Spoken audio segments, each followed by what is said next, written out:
দেখুন নাহিদ রানা, তাসকিন যারা আমাদের regular test match bowler, Shoriful যেহেতু আমাদের সামনে যে টেস্ট সিরিজটা আছে সে টেস্ট চ্যাম্পিয়নশিপের অংশ, সেটাকে কিন্তু আমরা সর্বোচ্চ প্রায়োরিটি দিয়ে জিম্বাবুয়ের সাথে টেস্ট ম্যাচ কিন্তু তাদেরকে আমরা রাখিনি। আপনারা জানেন যে এই সিরিজের দলটা করতে বেশ চাপে আছি ডেফিনেটলি, বিকজ কিছু মেজর ইঞ্জুরি কনসার্ন আছে, আমাদের ইঞ্জুরিটা নিয়ে মেজর কনসার্ন আছে, যার জন্য একটু প্রেশার বলেন, চাপ বলেন, একটু আছে। আশা করি কালকের মধ্যে আমরা একটা ক্লিয়ার পিকচার পেয়ে যাব, তাহলে হয়তো বা আমাদের সিরিজটা ডেফিনেটলি চ্যালেঞ্জিং। অবশ্যই যদি ফুল টিম নিয়ে যেতে পারি তাহলে একটু কমফোর্টেবল থাকা যায়, বাট যদি ইঞ্জুরি হয় তখন তো আসলে কিছু করার থাকবে না, সেটা নিয়ে একটু দুশ্চিন্তা আছে। কালকে হয়তো সব কিছু ক্লিয়ারলি আমি পেয়ে যাবো। একটা টেস্ট ম্যাচের জন্য পাই, সেটাও বা অনেক বড় ব্যাপার হবে। ডেফিনেটলি কনসার্ন তো শুধু নাহিদ রানা আছেন, লিটন আছেন, শরীফুল আছেন, যারা আমাদের নিয়মিত একাদশের খেলোয়াড়। তিনজন খেলোয়াড়কে নিয়ে একটু ইঞ্জুরি কনসার্ন আছে, তো তাদের ব্যাপারটার জন্য কালকে পর্যন্ত ওয়েট করতে হচ্ছে।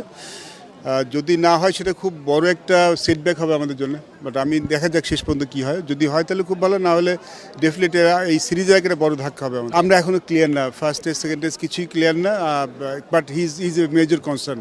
দেখা যায় কালকে হয়তো একদম পরিষ্কার একটা ধারণা আপনাদের দিতে হবে। এই জন্য কিন্তু আমরা অপেক্ষা করছি, আমাদের কিন্তু দলটা দিয়ে দেওয়ার কথা ছিল 5-6 দিন আগেই, আমরা কিন্তু এখন দিতে পারছি না, বিকজ এই ইঞ্জুরিগুলির জন্য আমাদের বসে থাকতে হচ্ছে।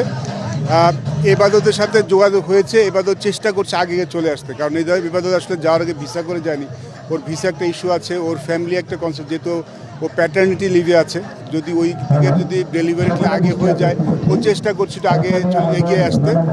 যদি আমরা আমাদের নিয়মিত সবাইকে পেয়ে যাই তাহলে তো কোনো চিন্তা নেই, বাট যদি না পাই তাহলে তো ডেফিনেটলি কাউকে তো আমাদের চিন্তা ভাবনা করতেই হবে। দেখুন, আমার মনে হয় যে ইটস জাস্ট এ অ্যাক্সিডেন্ট। দেখুন নাহিদ রানা, তাসকিন যারা আমাদের regular test match bowler, Shoriful যেহেতু আমাদের সামনে যে টেস্ট সিরিজটা আছে সে টেস্ট চ্যাম্পিয়নশিপের অংশ, সেটাকে কিন্তু আমরা সর্বোচ্চ প্রায়োরিটি দিয়ে জিম্বাবুয়ের সাথে টেস্ট ম্যাচ কিন্তু তাদেরকে আমরা রাখিনি। নাহিদ রানা কিন্তু আউট অফ 3 ODI 2টি ODI খেলেছে, একটা ODI খেলেনি, এবং একটা T20 ম্যাচ খেলে সেকেন্ড T20-তে যে ইনজুর হয়েছে। আর আমার মনে হয় যে ওর যে ইনজুরিটা, এটা হয়তো এটা আগেই বিল্ড আপ হয়েছে, এটা হয়তো এখানে নাহলে টেস্ট ম্যাচে হয়ে যেত।